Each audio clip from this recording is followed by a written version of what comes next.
Hi, I'm Claire and this is my husband Nick. We met in an online chat room in 2001 and ended up getting married in 2006. We're a fairly normal, hard-working couple. We love travelling and enjoying a drink or two. In early 2020, we decided we wanted a whole new life-changing challenge.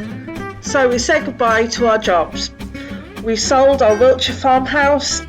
We packed up our things and made the move to France. In early 2001, I went back to the UK to finalise our house sale and pick up my Aga. I was on Facebook on an Escape to the Chateau fan club page when I saw this advert. I messaged Nick the advert. Curiosity got the better of him and he went and arranged a viewing. With the instructions from me, I trust your judgment. If you think I'll like it, put in an offer. The offer was accepted and we finally got the keys on the 10th of June 2021. Join us and our dogs, Merlot and Flora, as we renovate our Maison de Maitre.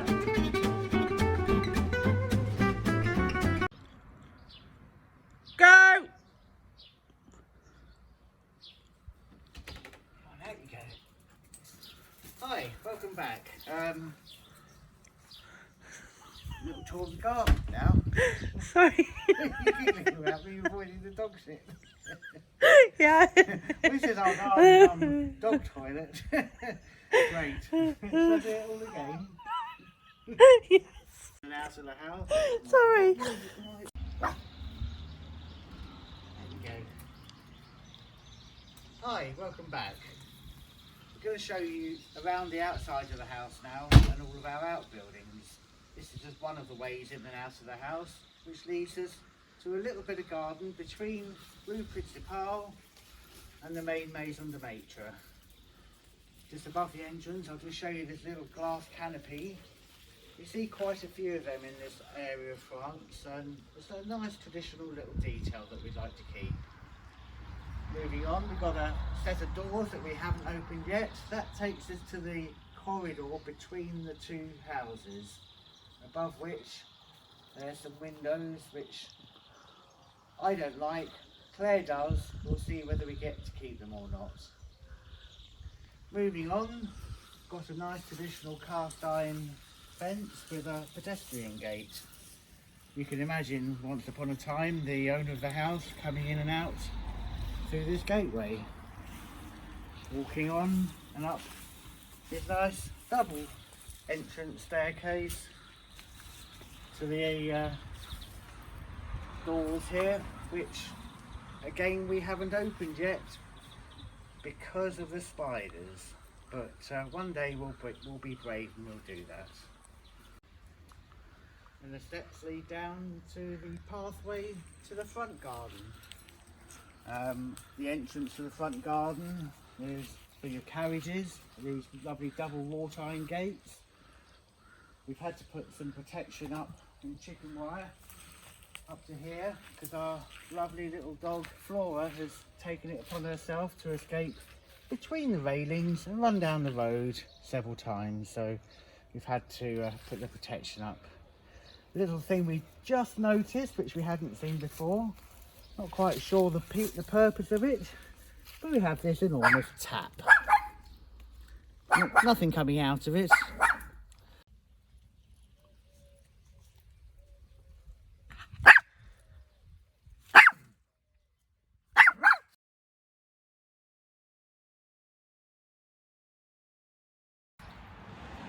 Either side of the gates, we've got these lovely columns here with the little decorative urn at the top,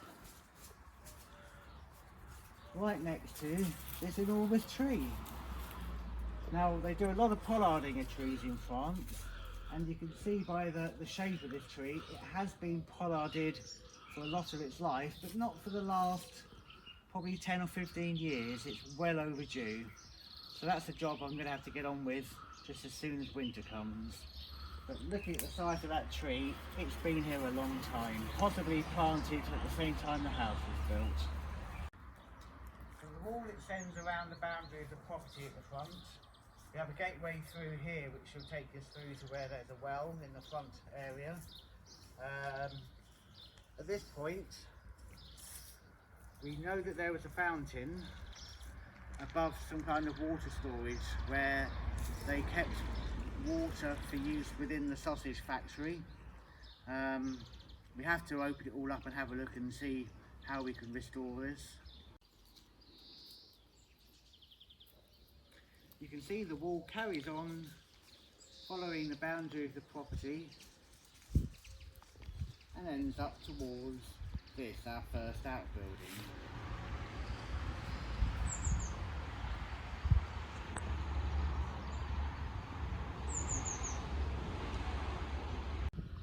So this is what's called La Buanderie, which is the laundry coming in.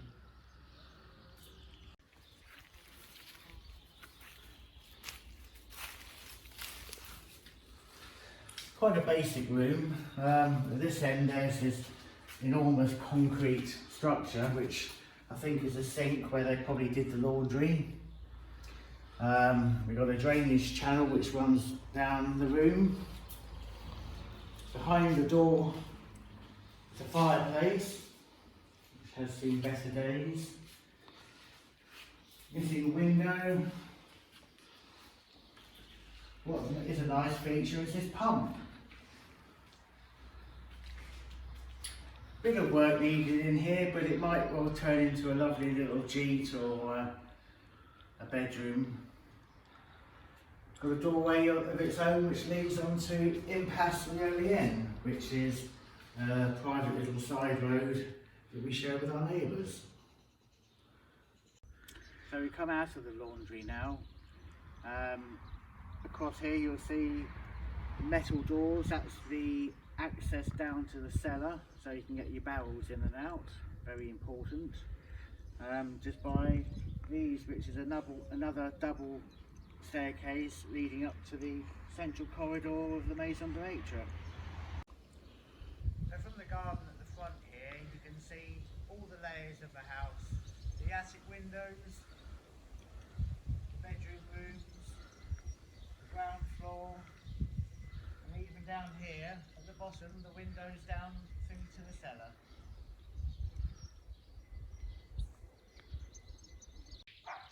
Now let's come round to the courtyard.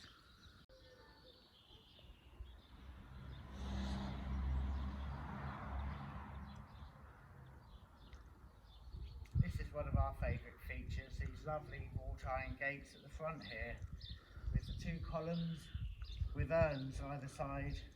What a grand way into the courtyard. Just imagine how it would have looked 150 years ago.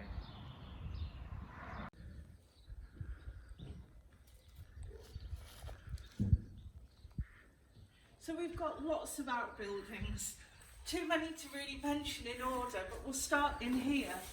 We've got left this lovely cart. It's quite big, it's very old, it does need restoring.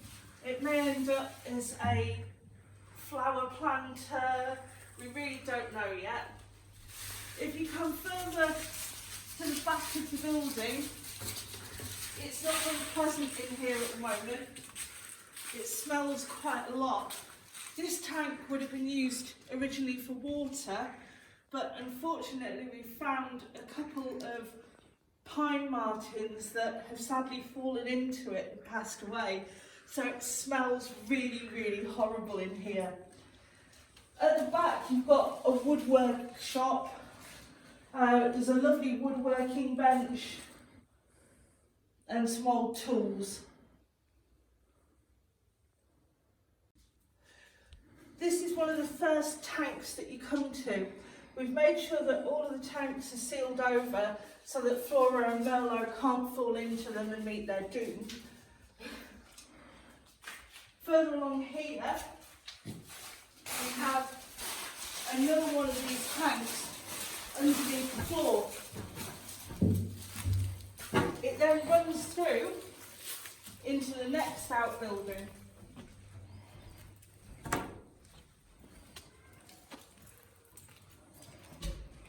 And under here, there's a 3-metre deep tank. All of the tanks are connected, and the tanks would have gone from one to the other and then flowed into these big tanks or pumped into these big tanks So the grapes would have started in tank 1 and slowly been crushed down and then all pressed up into these huge vats. This barn is absolutely huge and it goes right the way back. If you follow me, you'll see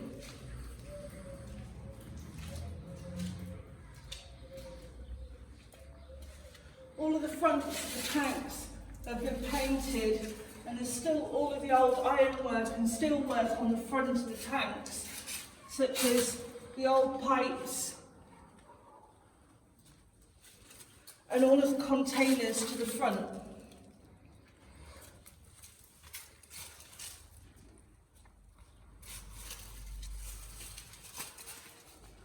I think on a lot of the tanks, the white plates mean hectolitres.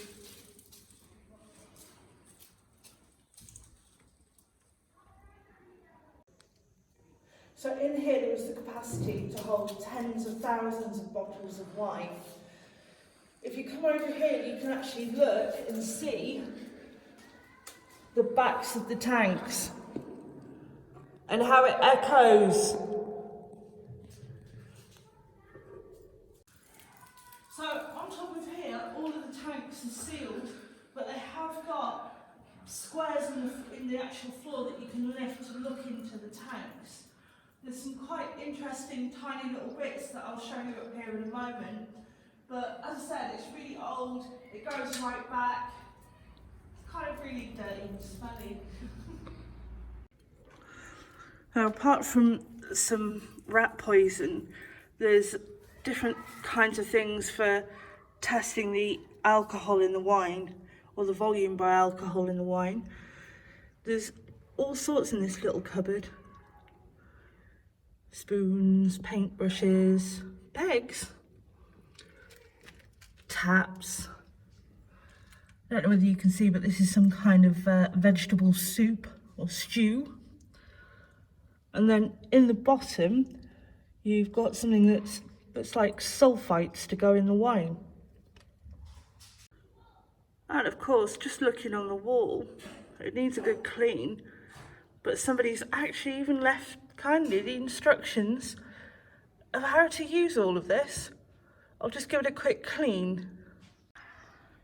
So it's just had a good clean for the first time in whoever knows how many years, and it's the details of how to work the pressoir.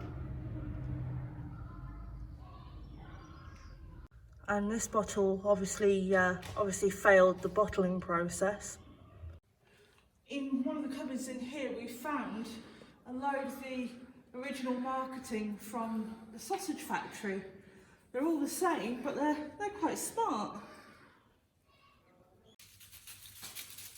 So we've done a quick calculation, and you probably would have got 127,000 bottles of wine out of next door. But wine wasn't really what this place was about. If you come through here, you'll find out more.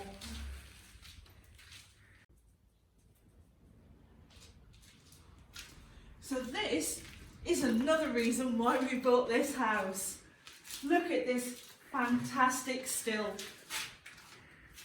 Original copper, absolutely fantastic. We promised the owner that we wouldn't make whiskey in here, but he didn't say anything about gin or cognac. So really there's a lot of scope for what we could do with this. It needs a lot of work, it needs registering, it needs restoring, but it's a fantastic feature. It's going to take some Brasso, that's for sure. I don't know whether the cleaning cupboard has enough. So they're really, really big, they're really dirty, and they need a really good clean. We did get quite a lot of things with the still. We got wooden barrels, wine and cognac. On the table, we got some of the original sprayers for the vines. We got left with things such as sulphur for cleaning the barrels, wax for sealing the barrels, We even got such great things as the clippers for pruning the vines themselves. Further back in the room, we've got another storage area. This is where some of the hoppers that the vine workers would have worn on their backs have been left. There's a lot of black mould on the walls. This is quite normal with the Cognac region. It kind of smells really musty too.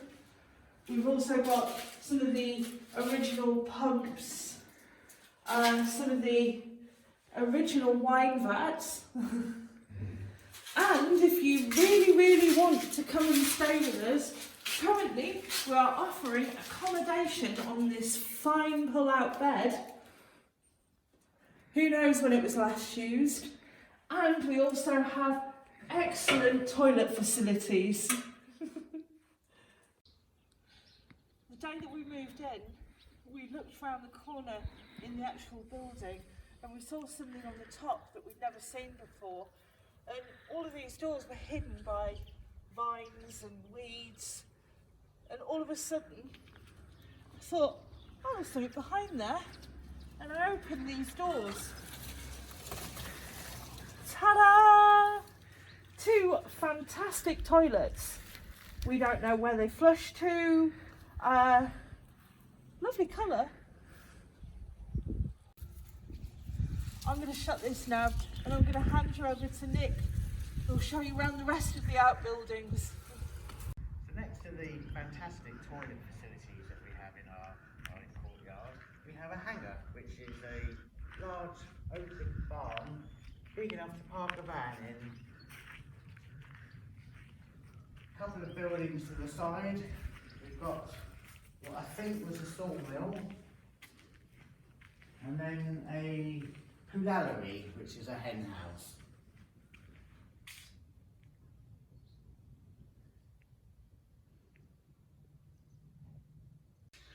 And over this side is another poulallerie, so they certainly like their birds here. At the back of the hangar, we've got a doorway. Come and see what we've got here.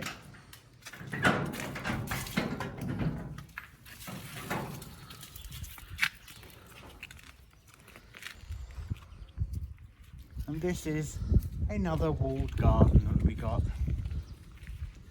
Got some fruit trees and a lot of weeds. So if anyone fancies coming to do some gardening, let me know. And every good cognac house in the Charente-Maritime needs to have its own vines. So this is the inside of poulallerie number 2, which I think would make a great dog kennel if I was allowed. Mellow, come out. No. So you've heard us saying about this being a sausage factory. At the start of the process for making sausages, you start off with pigs. And this is where they used to live.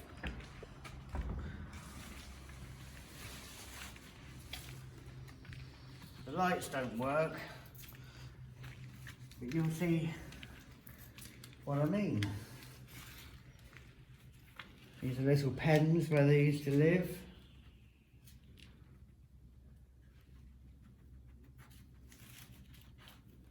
Nice and cool in here.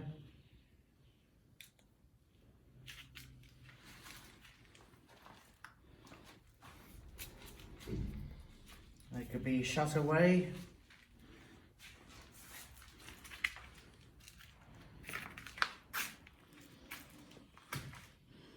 Ooh. What is that?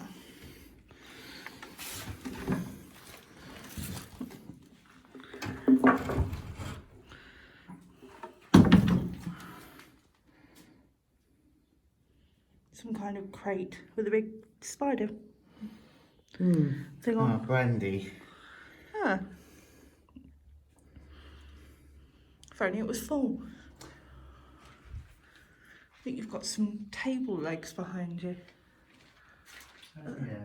Oh wow, they're Are they table legs or are they gate or metal? I don't know what they are. They're metal. They could be like stair rods or...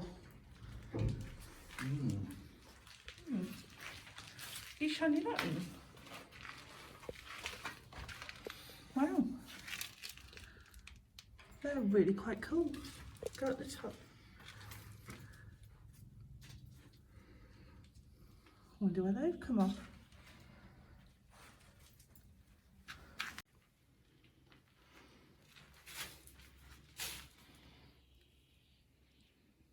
Nice window.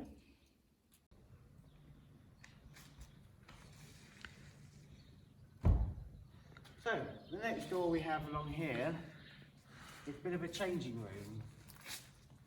After days of working on the vines, the workers think would come in here to get changed. Hang up their coats. And one of them left it behind. If you have a look on the wall here, there's some markings, though, obviously counting the number of days that they've been working. Make sure they got paid correctly. Nice little feature of this area is this corner cupboard we got here. So when people got injured, you'd come to the pharmacy to get your medicine. Ah, best medicine really, isn't it?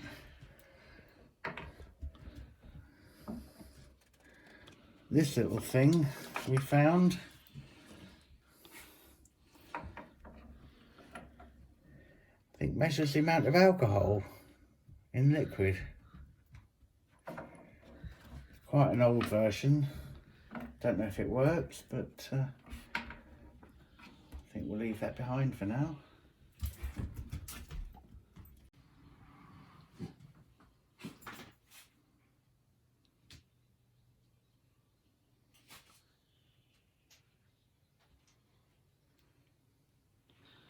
The floor's really rotten and springy.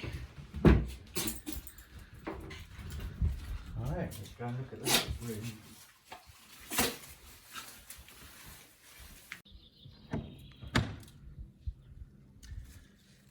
Next door to that changing room, we've got a couple of garage spaces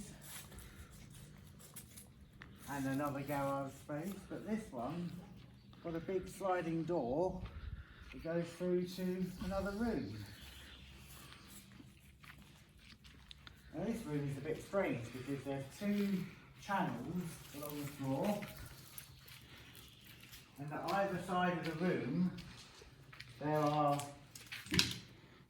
troughs with rings where animals could be tied up to feed. And I know that they were for feeding because above the troughs, here, here, and here, and the same on the other side of the room, are flats that would be lifted up for hay to be dropped down directly into them. So whether it was horses or pigs, it was an animal feeding place. I think it was probably horses that were in here. A clue is possibly these harnesses that have been left here. Not sure though.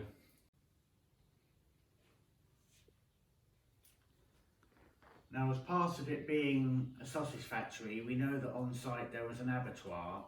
I think it was around the 1980s that they had to stop using it as an abattoir. But prior to that, that was an integral part of making the sausages. Quite where the slaughter happened, we don't know.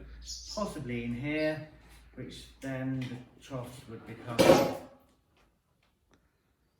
useful for draining the blood away. Mallow, come out there. Mallow.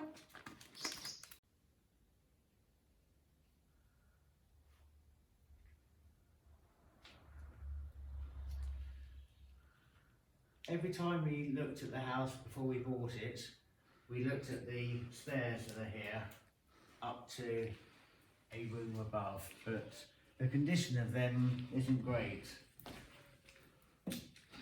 So I've got a ladder, and now I feel secure to go up and have a look at what's up there. Follow me. I'll be back. I'll be back soon. Don't worry. It's all right. So we just come up the ladder, and the first thing you notice is this absolutely enormous steel tank. Quite old, it's all been riveted together, and my guess is it was here to hold a great volume of water as part of the factory process. I mentioned downstairs about trapdoors for feeding the animals, and here's one, and they all open up like that. We were really happy to find this space because not only is it long and wide, but it's got really good ceiling height as well. We could do with a bit more natural light up here. At the moment there's only this one window. Originally this would have been used to store the hay, the animal feed, and maybe their bedding as well. You can tell the age of the place by quite how worn it is. The stone around here has been worn over decades, centuries, who knows. Lovely view down onto the courtyard. At the end wall we have what looks like a window recess.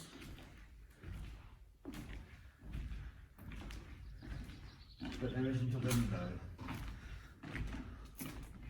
Just more stone.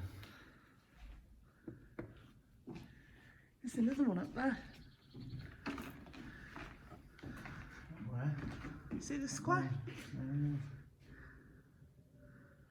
What's that line for?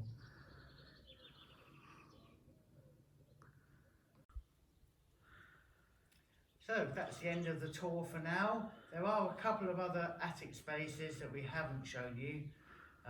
We might well do in a future video. But for now, thanks for watching. See you soon. Thanks for watching. Join us next week when we make an interesting discovery in the garden. Please don't forget to hit subscribe and keep up to date with us on Facebook, Twitter and Instagram.